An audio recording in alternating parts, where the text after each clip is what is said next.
కాబట్టి మరి ఇండియా రంగంలో దిగుతుందంటే ఇండియన్ నేవీ కూడా రంగంలో దిగి తీరాల్సిందేనండి. ఎందుకంటే ఇప్పటికే ఈ ప్రాంతంలో ఇండియా పరువు పోతుందనమాట. ఎందుకంటే ఎంటైర్ ఇండియా 60% గ్యాస్ ఇక్కడ నుంచి వస్తుంది, ఆయిల్ 40% వస్తుంది. మన ఇండియన్ ఎనర్జీ సెక్యూరిటీ ఆపదలో పడిపోయింది.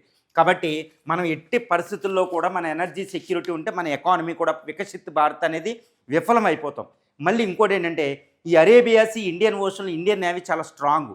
ఇప్పుడు ఈ ఇండియన్ నేవీ ఇంతటి 4th లార్జెస్ట్ వరల్డ్స్ నేవీ ఉండి కూడా ఇరాన్ చెప్పు చేతల్లో ఇరాన్ బతిమలాడుకుంటూ మన షిప్లు ఎంతకాలం వస్తాయండి? మళ్ళీ ఐఆర్జీసీ చైనా చెప్పు చేతల్లోకి వెళ్తుంది, ఒక వర్గం పాకిస్తాన్ చెప్పు చేతల్లోకి వెళ్తుంది. భవిష్యత్తులోనైనా ఇండియా దీంతో యుద్ధం చేయాల్సిన పరిస్థితి వస్తుంది.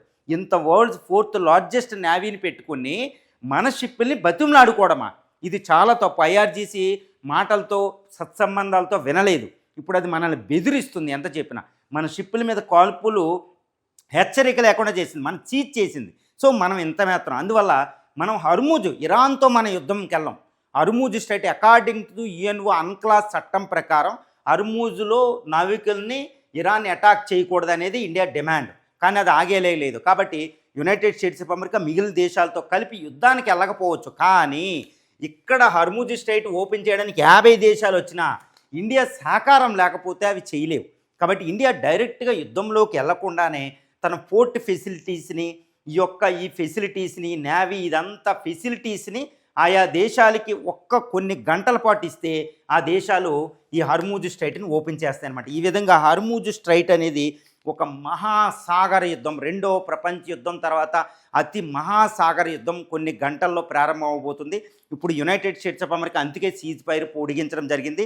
ఈ పొడిగించి ఇరాన్కి టైం ఇచ్చింది. కానీ ఇరాన్ మాత్రం చైనా చెప్పినట్టు విని అమెరికాకి ఎవరో సపోర్ట్ చేయరు కదా, హర్మూజ్ని మనం కంట్రోల్ చేద్దాం అనుకుంటుంది. కానీ అంతర్జాతీయంగా ఈ ఆయిల్ సంక్షోభాన్ని ఇంకా ముదిరి పెట్టి సుదీర్ఘకాలం తీసుకెళ్తుంది ఆయిల్ సంక్షోభం, గ్యాస్ సప్లైని. కాబట్టి వేరే దేశాలు అఫోర్డ్ చేయలేవు. ఇప్పుడు దాకా యుఎస్ మీద అందరికీ తిరుగుబాటు ఉండేది. యుఎస్ ప్రెసిడెంట్ అంటే అసహ్యంగా ఉండేది, అనవసరంగా ఇరాన్ అటాక్ చేశాడని. కానీ ఇప్పుడు యుఎస్ ప్రెసిడెంట్ చాలా డిప్లొమాటిక్గా ఏం చేస్తున్నాడు, నేను సీజ్ ఫైర్కి రెడీ, మా వైస్ ప్రెసిడెంట్ పాకిస్తాన్ వెళ్తున్నారు కాబట్టి సీజ్ ఫైర్కి నేను రెడీ అంటే ఇరాన్ ఏం చేస్తుంది, ఇరాన్ వస్తలే. ఇప్పుడు దాకా యుఎస్కి వ్యతిరేకంగా ఉన్న ఇది ఇరాన్కి వ్యతిరేకంగా ట్రంప్ తిప్పుతున్నాడు. కాబట్టి హర్మూజ్ స్ట్రైట్ అంతర్జాతీయ చట్టాల కోసం, అంతర్జాతీయ ఎనర్జీ సప్లై కోసం నేను ట్రై